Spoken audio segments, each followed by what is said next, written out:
Samfélagsábyrgð í rekstri fyrirtækja það að fyrirtækin starfi í góðri sátt við umhverfi sitt og þann á þeim markaði sem að fyrirtækin starfa á. Þannig að þau séu ekki að ganga á auðlindir, þau séu að stuðla jafnvægi í rekstri og jafnvægi í öllu þessu í þessum breiða tilgangi. Það skiptir einmitt miklu máli að fyrirtæki gerir sér vel grein fyrir sínum svona umhverfissporum. Og þegar þú horfir á banka, þá liggja aðal áhrifin okkar annars vegar í lánveitingum og hins vegar í fjárfestingum fyrir viðskiptavin okkar. Þannig að þegar Landsbankinn setti fram stefnu samfélagsábyrgð sem við settum fram árið 2010, þá horfðum við mjög til þess að við værum að innleiða okkar samfélagsábyrgðin í okkar kjarnarekstur. Og við unnum þessa stefnu þar af leiðandi með mjög breiðum hópi inn í banka, þannig að við ættum stefnuna sjálf og værum að gera hluti sem við skiljum við sem störfum í bankanum.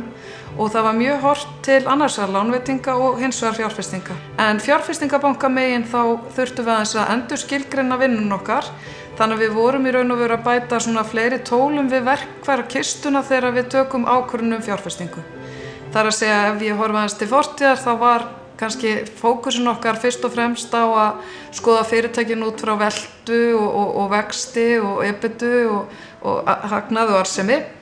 En við bættum við þáttum sem varða umhverfissjónarmið í þeim fjárfestingum sem farið í.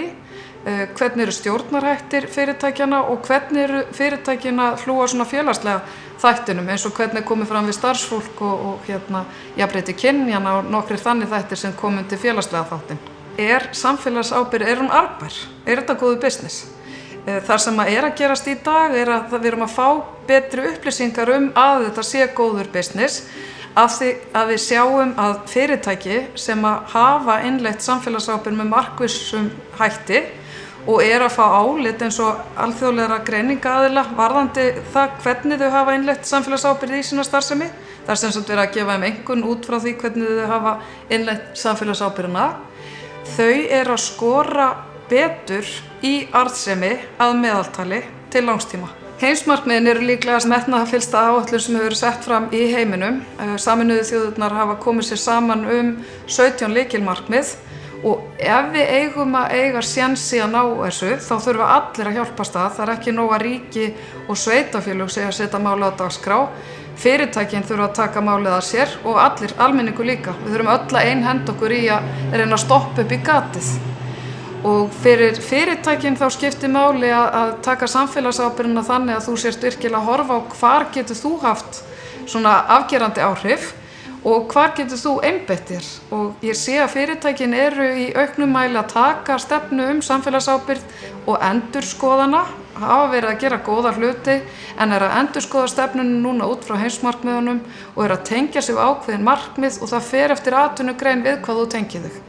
Og fyrir okkur í bankanum þá kom þetta nokkuð náttúrulega vegna þess að við höfum verið að vinna mjög markvisst í okkar samfélagsábyrgð alveg frá því við settum metnaðarfulla stefnu fram árið 2010.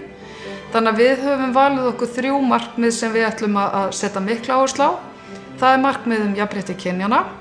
Það markmið ábyrga framleiðslu og neyslu og markmið að stuðla góðum hagvexti og góðu atvinnustigi. Já, það sem framundan hjá bankanum að halda áfram á sömu leið og við höfum verið á, en að fókusera betur með heimsmarkmið sem við erum búin að velja og þá snýst þetta mjög mikið lánin, að setja það vel inn í lánaferilinn og lána ákvarðanir sem eru teknar í bankanum og svo inn í fjárfestingarnar, að við séum að þétta þessar áherslur inn í þá stefnur.